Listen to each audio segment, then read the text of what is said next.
Good morning, world. This is Steve Rao, the host of World Edition on behalf of IBM TV, International Broadcast Media Television. And on this show, we bring you great news from around the world, and talk about sustainable innovations. And today, I want to talk about municipal infrastructure and the future of America as we build back better and stronger with our playbook. How do we make the investments in infrastructure that we need to make sure that we are making America strong again?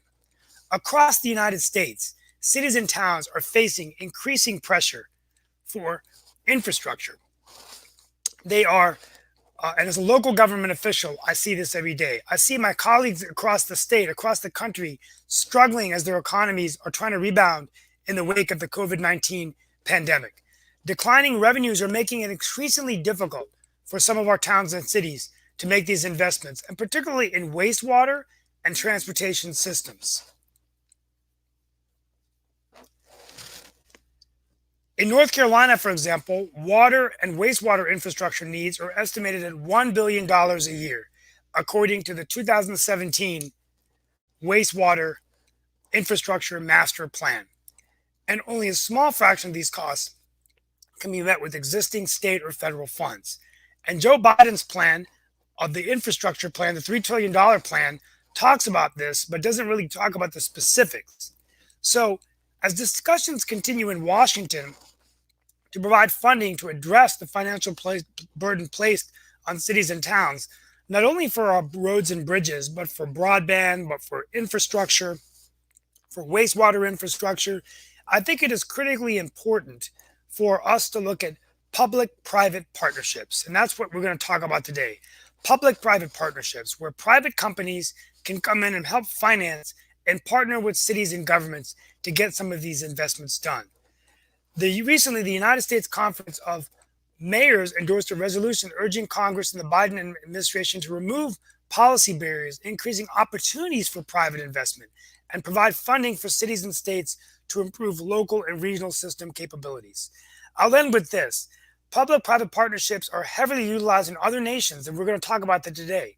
They offer a flexible alternative to address local needs, from infrastructure to economic development and other community priorities. For example, in a county here in North Carolina, New Hanover County, local leaders recently voted to sell their regional medical center facilities and trusting their ownership and management to a private company. The partnership generated over $2 billion for the county to put towards other priorities. I'm also seeing this with wastewater, where a company is coming into the United States and other cities around the country, and they're making investments in the water utility infrastructure, and then whatever cash is generated can be looking for other projects to invest in.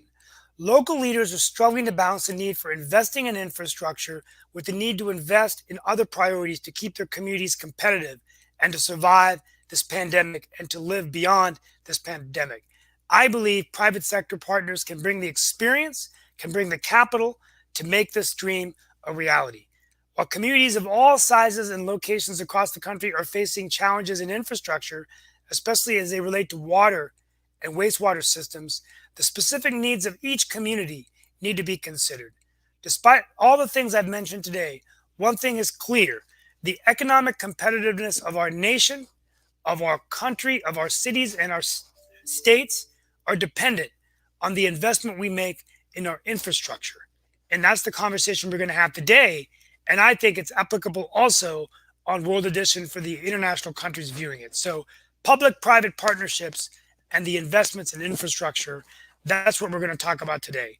So, I have with us today Rakesh. Hello. From New Zealand, Sasha Starr. Hello, Welcome, good sir. morning. Yes, Sasha. welcome, sir. And Thank you. we're excited to have you here. And tell us a little bit about the what I just said. I talked about public-private partnerships, and my comments were actually based on an op-ed that made the newspapers in North Carolina. So I was sort of reading it from my head, but I hope I did a good job sort of summing up that public-private partnerships are important because we can't invest enough money from the federal government to come in and invest. And so I gave a couple of examples of handing over the management of a facility to a private company, or having a private company give cash to a local government for infrastructure, or how do we get more broadband out to people. And that's sort of what I want to talk about today, is getting those infrastructure investments ready. So I'm going to start with, and this is part of our playbook today. So today we're talking about infrastructure. Rakesh, do you have any insight into what I just said? Yeah, I think out here in New Zealand, wastewater, we have to pay as owners of a house. We have to pay too. We have to contribute towards it, and quite substantially. We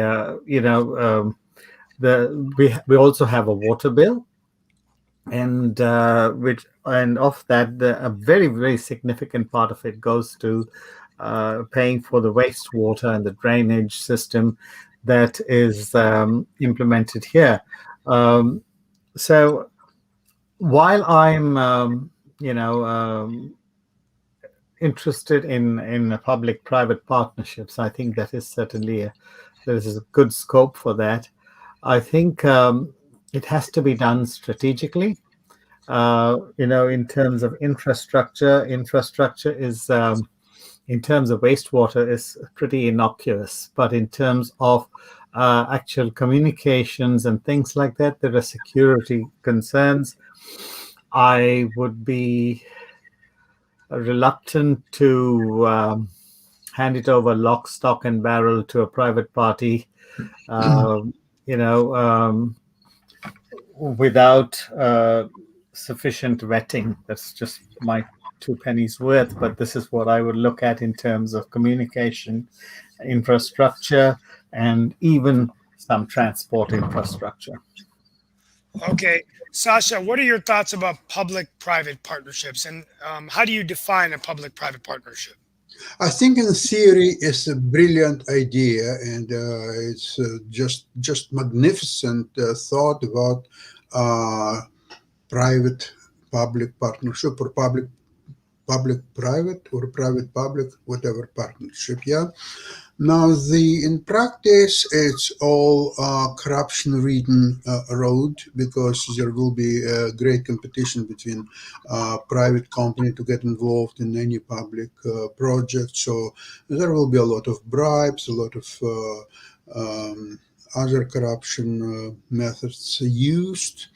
And but that's unfortunately almost everything. Whatever the best intentions, in the practice, they're all becoming failures. And so this is basically going to be just one of many.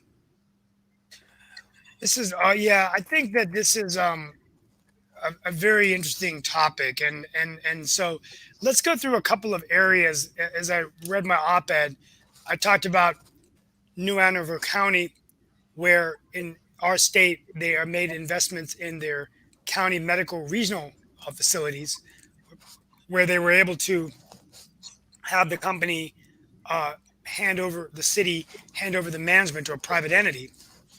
Now, another example is another company that I've come to have knowledge of, that is basically coming.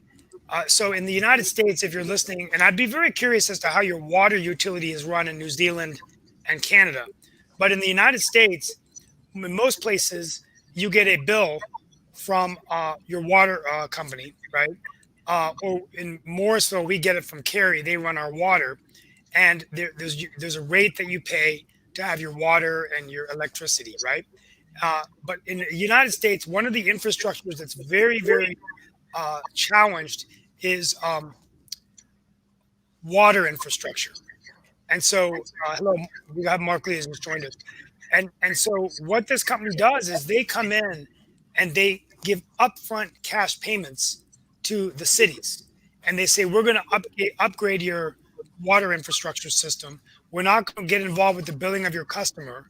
So the customer doesn't really know on the back end, but they invest it. And if they generate additional revenue, the city can use that revenue. So there's one city that generated $100 million of revenue they didn't have, and they were able to build public facilities and a town hall and all kinds of things, right? So I'm just, and Mark Lee, I'm going to start with you. So that's what we're talking today is about public-private partnerships as a way to help cities and states deal with revenue shortfalls and infrastructure investments. What are your thoughts on this? I'm actually a big fan of private public partnerships. I think that that's a great way for things to get accomplished that oftentimes aren't accomplished if we depend on just one entity or another, whether that's the public sector or the private sector. So whether it's around windmill development, whether it's around like water issues or a number of other things, I'm a big fan of those kind of things. I do know that sometimes if they're not handled correctly, certain services can then not be, they lose their, I won't say they lose their appeal, but they kind of like are lost in the shuffle. So that's my only concern with those partnerships is that they need to make sure that everything is done in an effective way. As you know, Durham has been looking at even that kind of partnership between the city and the county with our school systems and with a number of other things. And definitely they've run across roadblocks because both parties kind of want to be the dominant party and all of that. So they haven't necessarily had it happen in education. And it's my opinion that even like if you look at the recycling and everything that goes on, I think that they've actually pulled back from a lot of recycling because neither the public or the private sector have stepped up and just took it over in that regard. So when these public-private partnerships happen, I think that you need to make sure that the services are done in a correct way and that something important like recycling isn't lost in the shuffle, because I don't know the last time that I saw a recycling bin here in Durham where we are, because I think it got lost in one of those shuffles. Yes, I think it's an interesting concept, and I think that I think that it's something that we need to evaluate in further detail, maybe in different areas, right?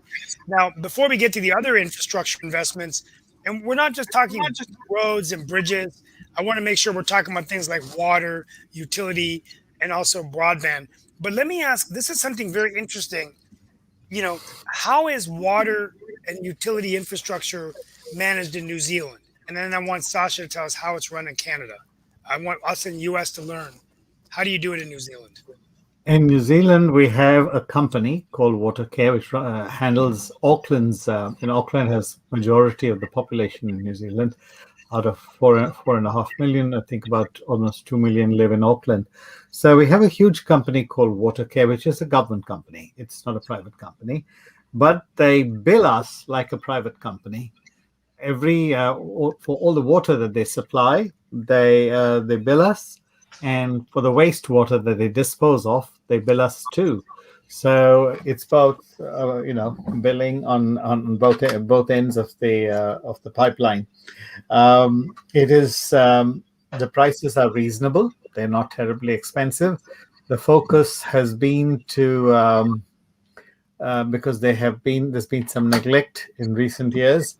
There's been some leakage in the water, so they are now finding out techniques which are low-cost maintenance techniques, with isotopes and things like that, to detect where the leaks are and fix them.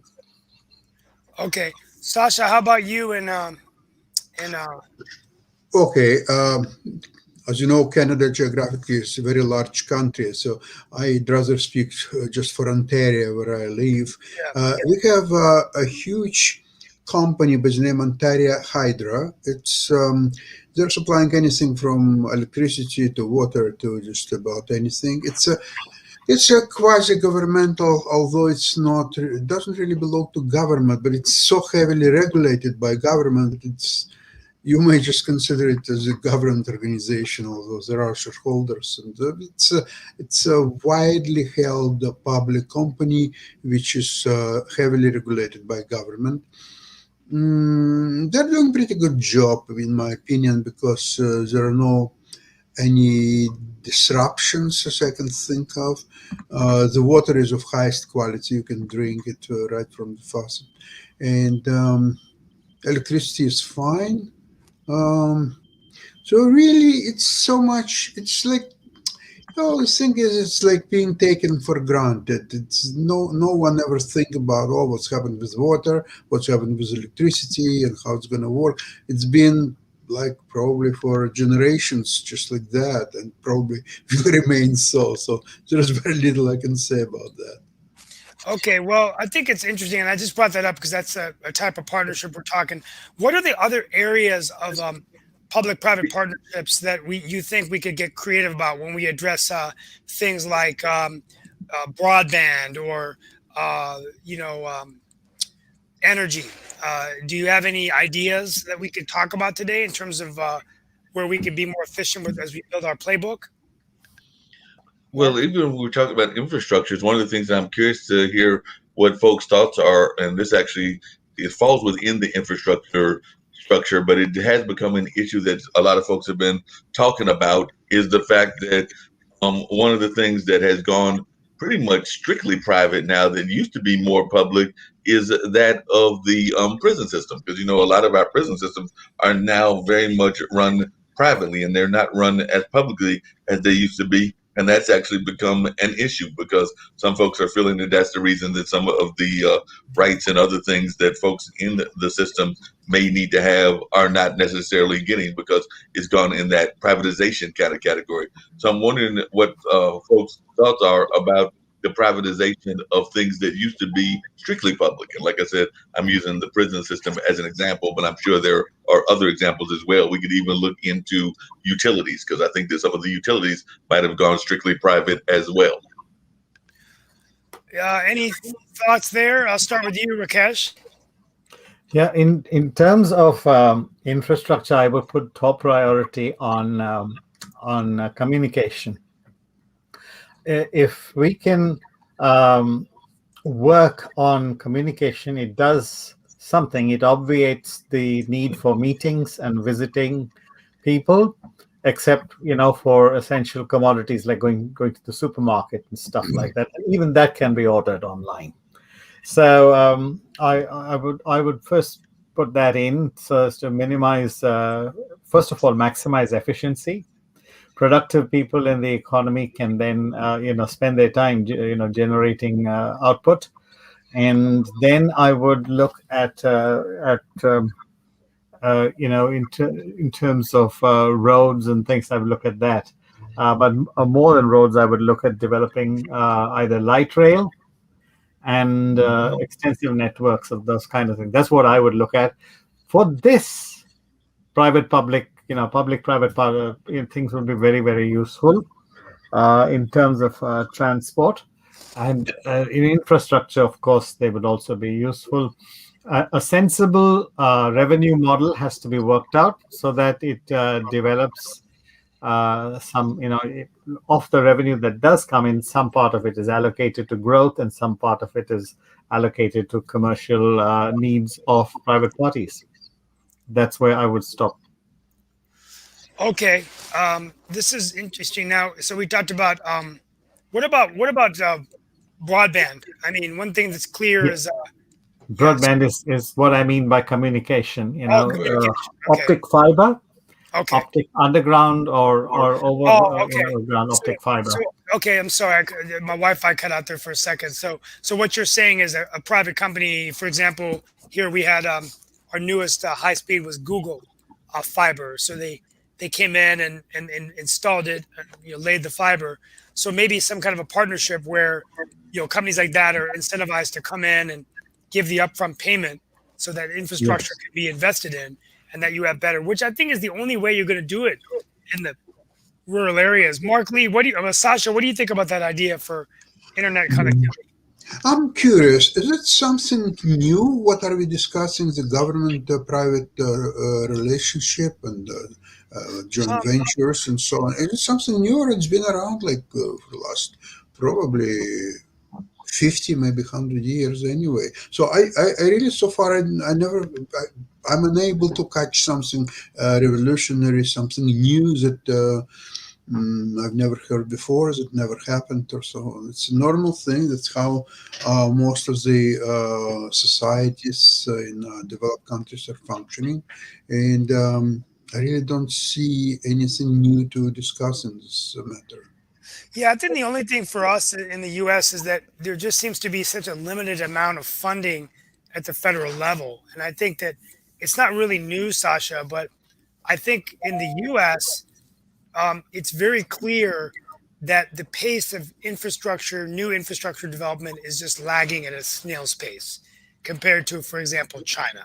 Right? You talked about how China, you can take the equivalent of going from here to Chicago or across the country in a few hours. Where in the U.S., where Mark and I live, they still don't even have very good rail systems here. We've been talking about it now for 12 years. So it's not so much a new concept, but it's the idea of bringing this kind of thinking to the government so that we can get these things moving along, because you can only go so far. I mean, when you look at the areas of airport modernization, how many of you been to a U.S. airport before COVID, and then you went to Mumbai or any other nation, and I saw the airport's so much better than the U.S. The actual airlines that go. I go on an American airline. I used to get peanuts and cranberry juice. I can't even get that anymore. Well, part of the issue you're talking about funding is something that Robert Reich brought up almost a week ago. He brought it up actually in one of his tweets on April 10th. And, he was a former Secretary of Labor, but he actually brought up the fact that, and I know Shaquille would not like to hear this, but in the 1950s, corporate taxes accounted for 35% of all federal revenue. They now account for 7%.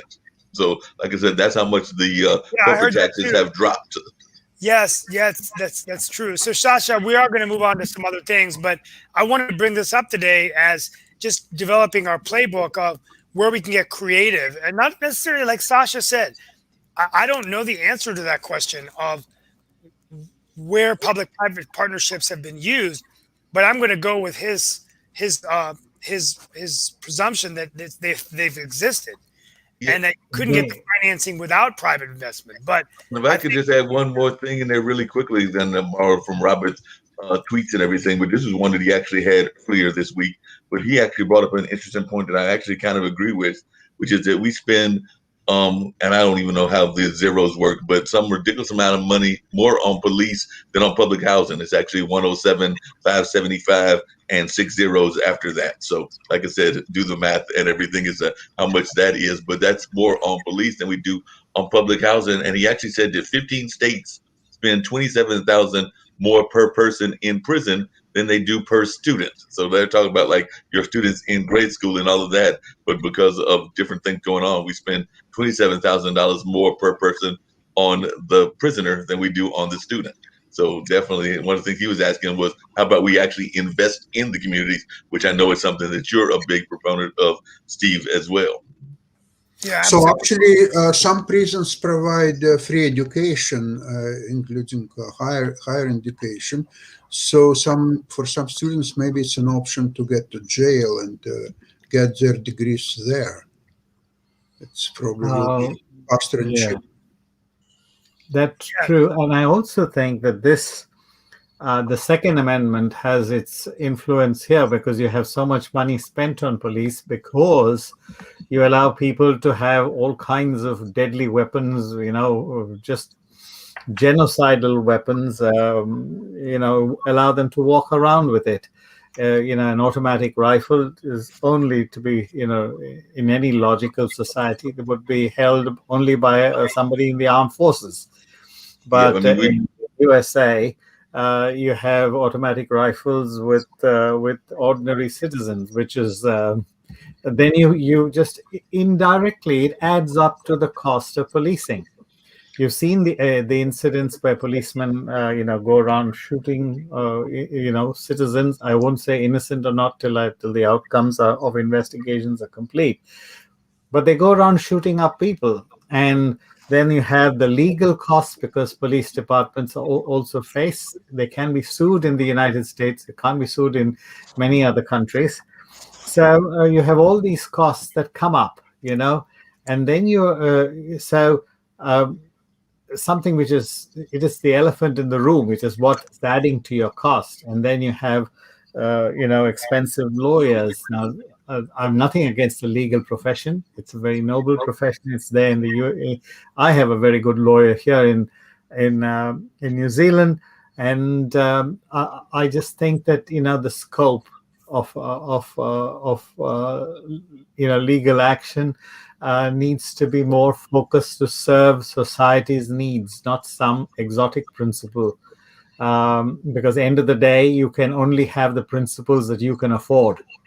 If you have a principle of the right to bear arms, and then you find that you're shooting yourselves up, and then the police have to be super equipped with body cams. All of this is cost. If you're wondering where the money is going, it's going in all this kind of cost. Yeah, And then Rakesh, along those same lines, we just had an incident like that recently as last night, because there was an incident in Indianapolis at a FedEx where a gentleman killed several people, and they did that with a submachine gun of some sort, an automatic rifle, and he was firing in the open and took several lives. And that was just happening on yesterday there in the Indianapolis area of the United States. And this is just one of many. In 2 days' time, you'll forget about this Indianapolis incident, because it's just, if you look at this Second Amendment, it contributes so much to America's inefficiency, and it is just foolish that a country which is allegedly so many logical people still persists in this insanity. Yeah, to add to that, just as I was thumbing through the USA Today, I see that just other stories that I'm seeing as I'm looking on my phone is the Indianapolis cases, 2 men shot at a party in San Diego neighborhood, 3 injured in a shooting at a Lorraine bar in Cleveland, and several other incidences like that. So you're right. It's just that it's too prevalent in our society, and particularly in the United States society. Yeah, Sasha. Sorry. I was going to say a word about that on my closing monologue today. So we pray for the families that are affected by this. Sasha, go ahead. I'm just wondering how many deaths per day can U.S. withstand and still keep the Second Amendment? So say about 5,000 today would change U.S. mind about Second Amendment, or 10,000 or 100,000, right? I'm just trying. There must be a number that once it will be achieved, people will say, you know what, let's scrap the Second Amendment, because there are just too many people are being killed.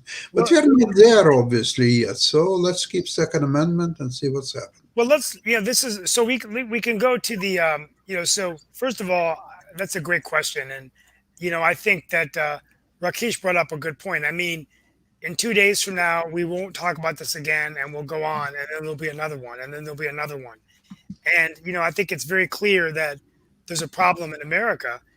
And, President Biden has proposed a number of different things, not allowing these assault rifles or assault machine guns to be purchased so easily, having more stringent background checks, making sure that you would have barrels put on pistols so that they can be regulated as firearms, and all of these things that he wants to do as president. But the problem is, Sasha, it's the politics of it. You've got the lobbies of the NRA.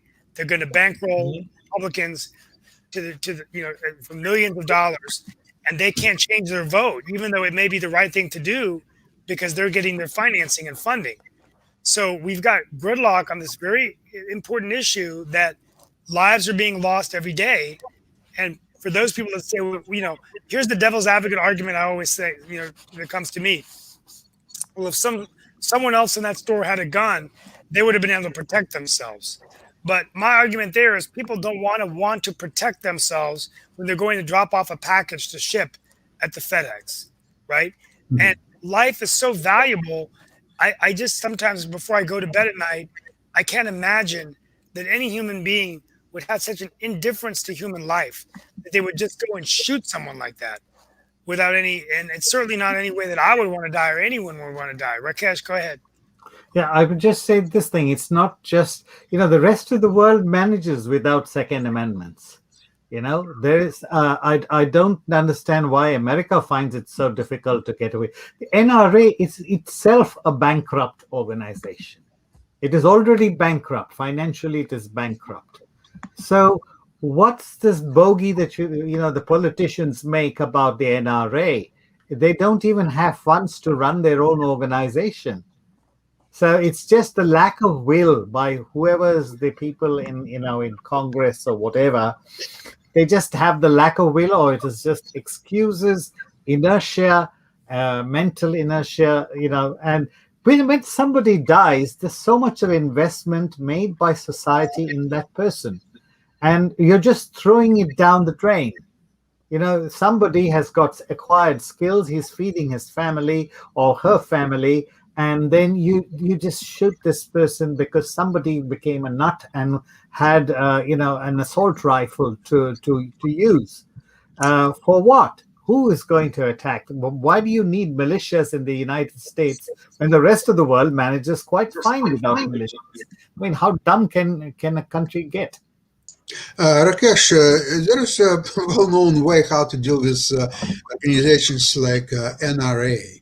All you do, you send army of tax auditors, accountants, lawyers, ask each director to produce his financial statements and tax returns for the last 75 years, and that will be the end of this organization as we know of. Yeah, it just boggles my mind, Yeah, but what you said, Rakesh, I think was very interesting. What you and is that the rest of the world doesn't have a Second Amendment.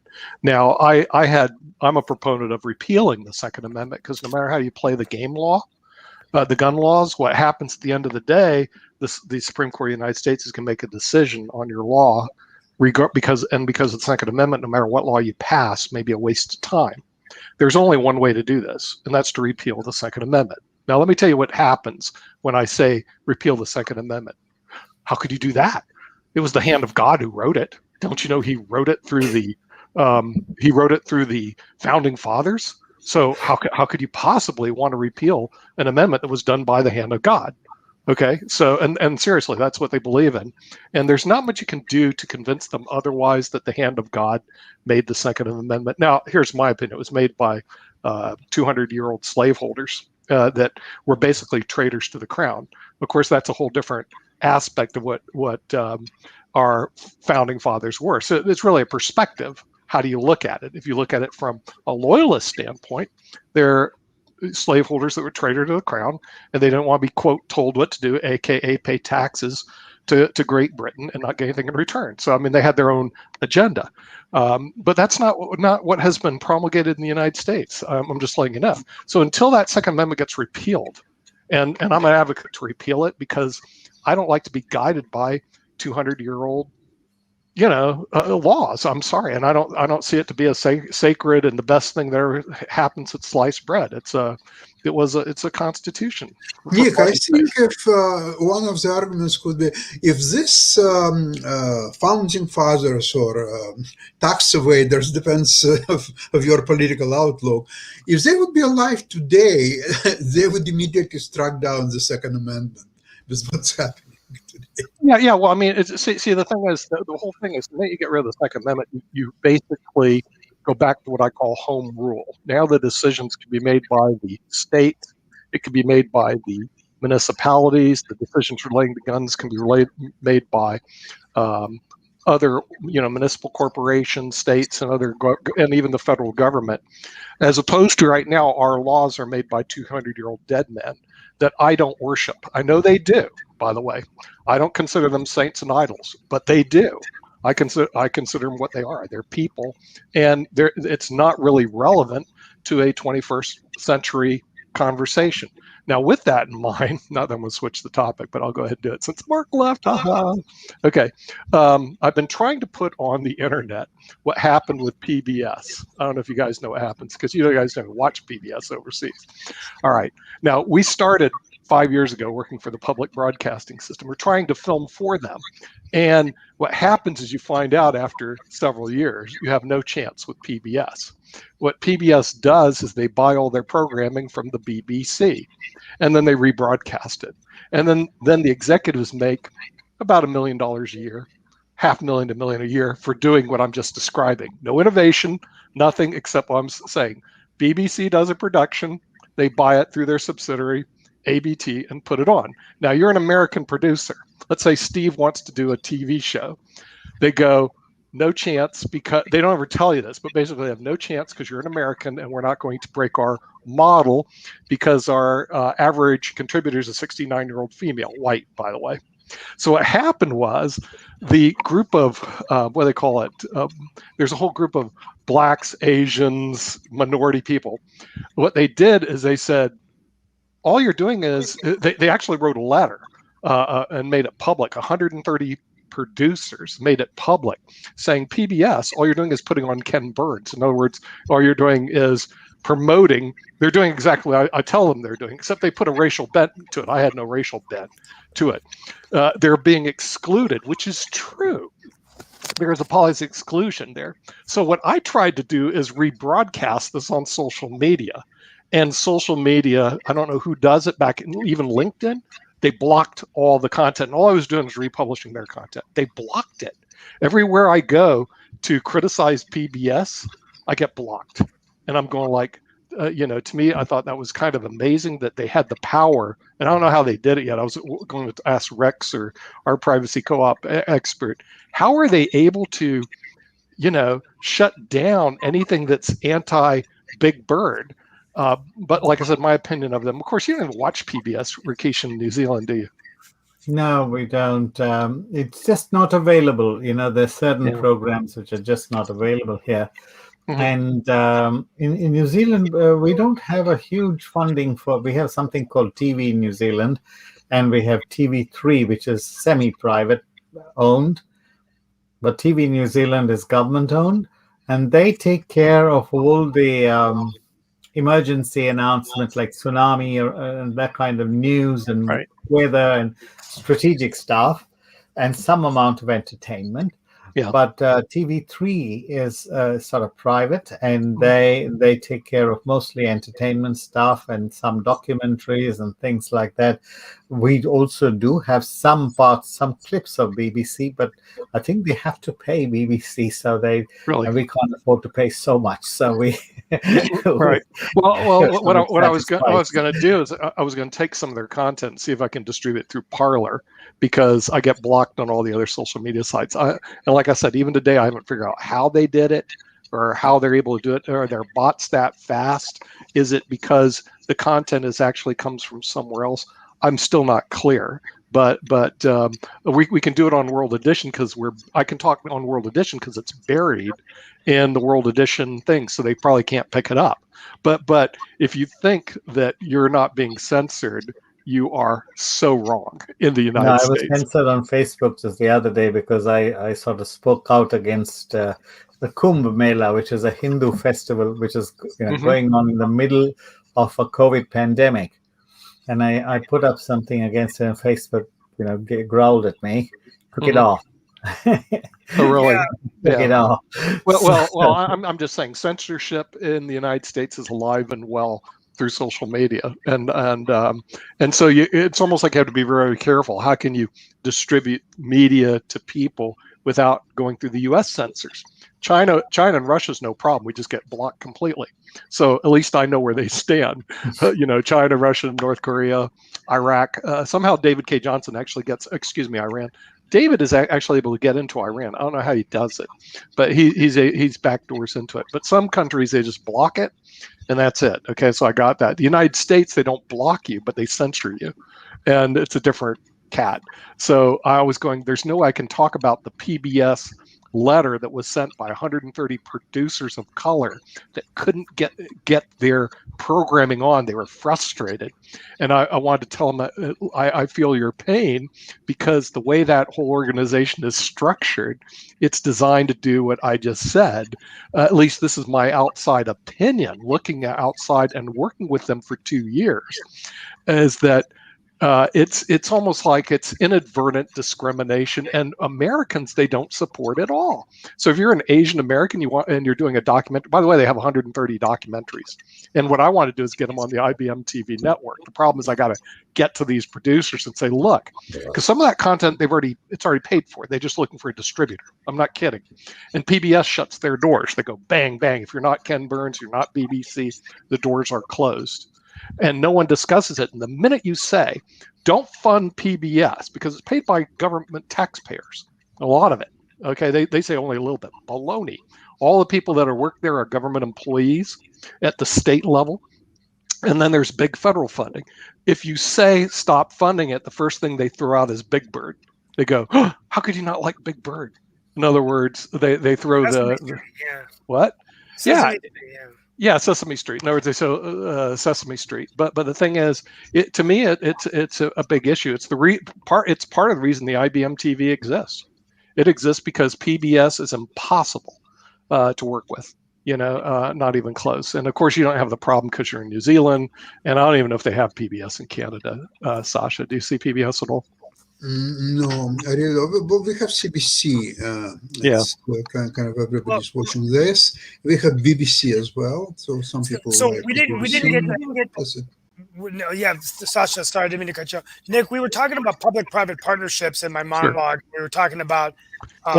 There was an article in today's News and Observer about a company that's advancing capital to cities in North Carolina for water infrastructure, and that then the cities could, instead of raising rates and taxes, could invest additional revenue in other projects. So do you believe that public-private partnerships are something that we need to be considering more in the U.S. to get caught up with their infrastructure? Yeah, I mean, it already exists. I mean, the thing is, if they're not just partnerships, they're outright funding. And the real problem is that a lot of the government money goes to private companies that end up in private individual hands that basically make unbelievable amounts of profits on it. One of it is, of course, Tesla. And I beat up Tesla because I don't believe in the price earnings ratios of Tesla. So I totally agree with Sasha. It doesn't. The stock makes no sense. Can you imagine? I'll give you. They have what they call 1,000 times price earnings ratio. Can you imagine you own a lemonade stand and your little daughter's selling a lemonade for $1 a piece. She sells one lemonade for $1. The value of her business is $1,000. It's impossible. Those valuations are incredibly stupid. And that's Tesla. But here's what Tesla is doing. They're sucking government money out of the economy with SpaceX and even Tesla themselves. They're doing a great job sucking your taxpayer dollars that goes to Tesla that ends up in Elon Musk's $200 billion net worth. With, by the way, anti-estate tax, anti-net worth tax, anti-income tax. So what happens, there's a big upstream of funds of your money going, not yours, you Sasha, not you, Rakesh, but Steve's money. Steve's money is going to fund Elon Musk projects. And one of it's SpaceX, the next trip to the moon. It is this new budget that, who's that guy, Biden did. He wants to put in electronic stations and basically supply more of the wealth to the people in San Francisco. And no one speaks about it. In other words, it's almost like let's be hush hush. And then the minute you say, why don't you tax Elon Musk? They go, oh, how could you? You're such a communist. You're taxing this guy. You're trying to take money from this guy. Wait a minute. You don't get it. This guy made money because of our taxpayers' money. But Nick, there is one issue that nobody, in my opinion, never really spoke about it.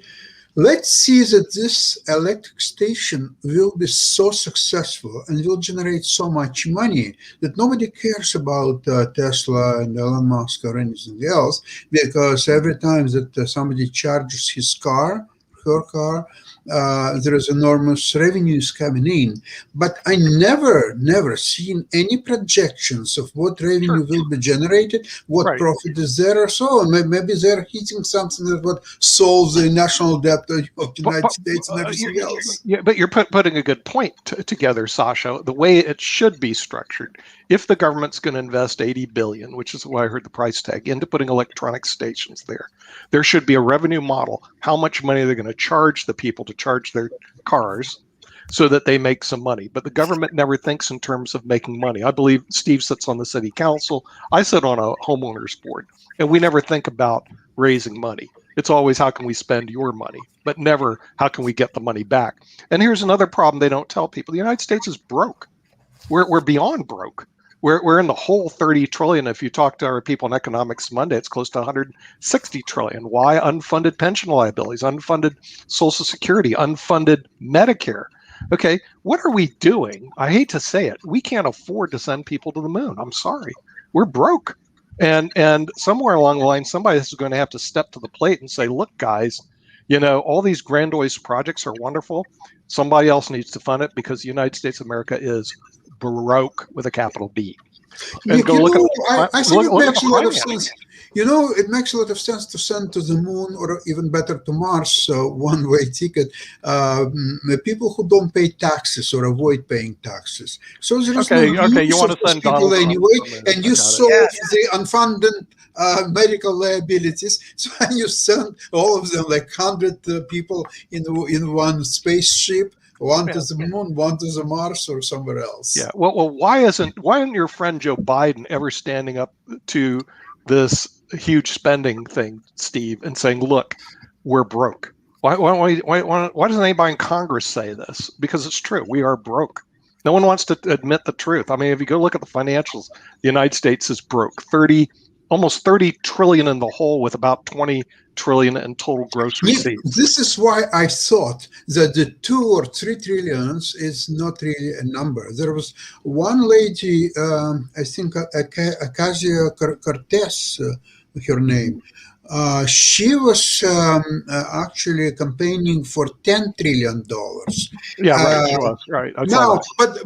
but the reasoning is completely wrong. In my opinion, if you are broke, You're go broke. for 10 trillion, maybe 20 Go all trillion the would be way. the right number. You're broke anyway. What's the difference? Well, the thing is, see what happens next is usually what they call hyperinflation, and so what you have to wait for here in the United States is this huge printing of money which is going on. Watch what's going to happen next. Prices are going to go out the roof. I'm just trying to figure out, how do I protect myself from the con men in Washington, D.C., who none of them want to tell the American public the truth because they can't get elected. They really can't. David Walker, who's on our show, is the former Comptroller General of the United States. He tried to run on fiscal responsibility. He lost all his elections because the minute start talking about this, people go, "Well, you're not funding my whip," or whatever they call it, my free lunches. Basically, you're not funding this. And even though you say, well, we can still do that, but we have to be more fiscally responsible. It just if people fly off the handles because they have other agendas that are going on. They want their little cupcakes funded. I'll tell you the cupcake we just talked about, PBS. We can't afford to fund PBS, and they could run independently. It's real simple. Cut them off. Another organization I'm fighting right now in government is called the Pension Benefit Guaranty Corporation. They just dropped $86 billion in it. You know what they're doing? They're litigating with my clients with the money that taxpayers paid on useless stuff. And so the thing is, this is where fiscal responsibility, and that's just 2 examples. I hate to go through the entire budget, which what David did and Simpson Bowles. They had a whole commission showing all the waste, fraud, and abuse that exists in the place that Steve wants to work in, called Washington, D.C. And it exists. It's just unbelievable. And at some point in time, the real question is, when is this all going to just collapse like the house of cards? Well, I don't know. Don't ask what you wish for, even though I had been the mayor pro tem, and now I'm back to being a council member. But on a conference call, they kept referring to me as Congressman Rao. And after about 3 times, this guy called me and he said, "I thought there was only 4 Indians in the U.S. Congress. I never see you around." And I said, "Well, hey, I'm not in the Congress yet, but you're omens for something to come, right?" But you see, you're a councilman, and one thing that's important, and no one gets elected on this, is making sure that your budget is balanced. Okay, because municipal corporations like what you work at, the city of Morrisville, cannot go bankrupt. Well, they can actually go bankrupt, and we're not allowed. We're not allowed. No, that's a good point. We have a budget. Every city has a budget, and you cannot. You can go into debt. You can have bonds. You can issue bonds to incur debt to invest in municipal projects. Right. But you can't just go beyond your means and say, "Well, I have a $31 million budget, but I'm going to spend $100 million." But the thing is, cities have done that. Municipal corporations, they call cities, have done that. Bridgeport, Connecticut went bankrupt because they went wild on their spending, usually pension benefits for police officers and firemen that totaled about $100,000 a year after you worked for 20 years. So what you've seen is you've actually seen municipal corporations. The state cannot go bankrupt. But here's the problem, Steve.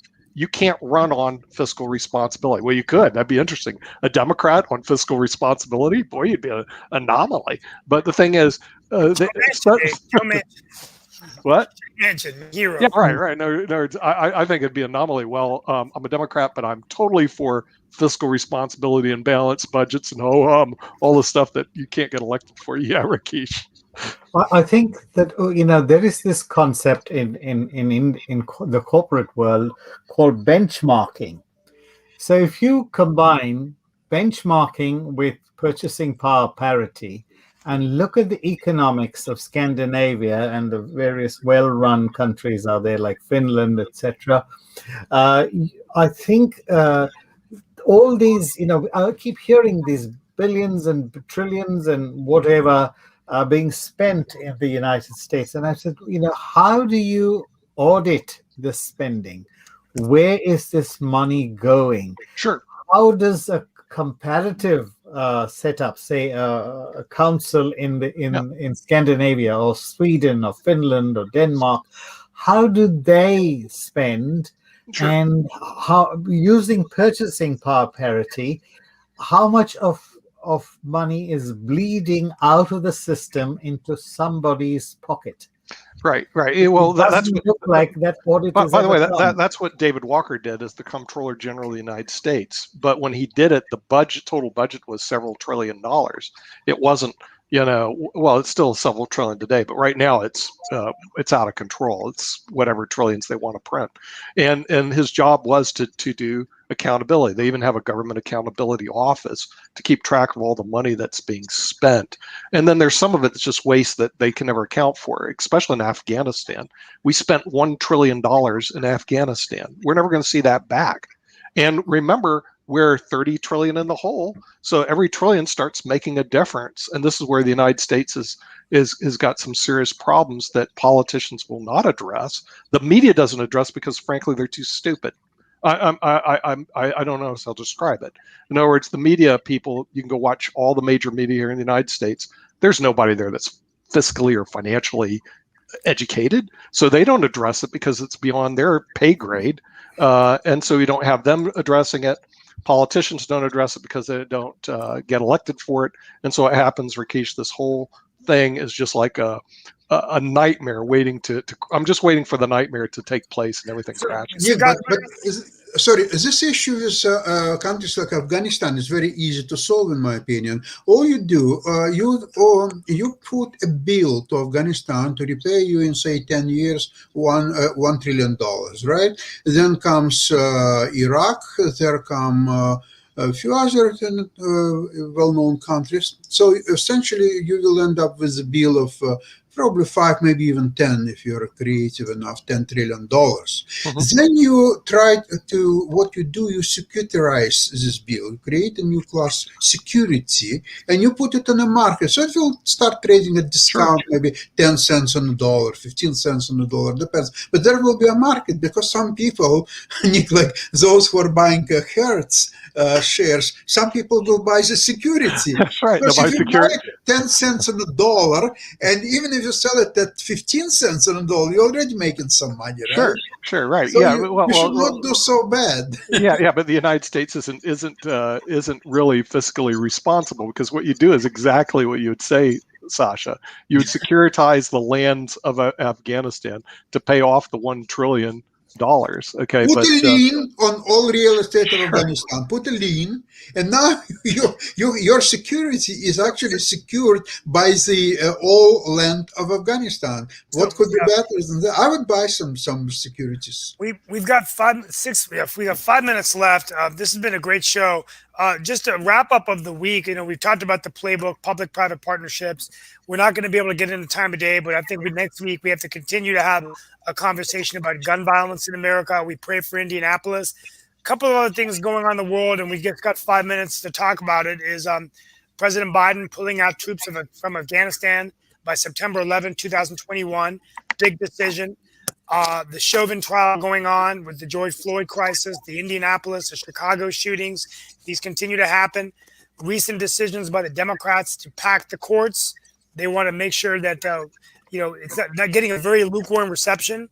And Vice President Harris is visiting North Carolina next week to talk about the jobs plan in Greensboro. So, they got her going around the country talking about that. As we close out the show, any thoughts about any of these things I've talked about? The pulling out of Afghanistan, the Supreme Court, and then obviously we've already talked about guns and gun violence, but anything else going on we need to close out with today?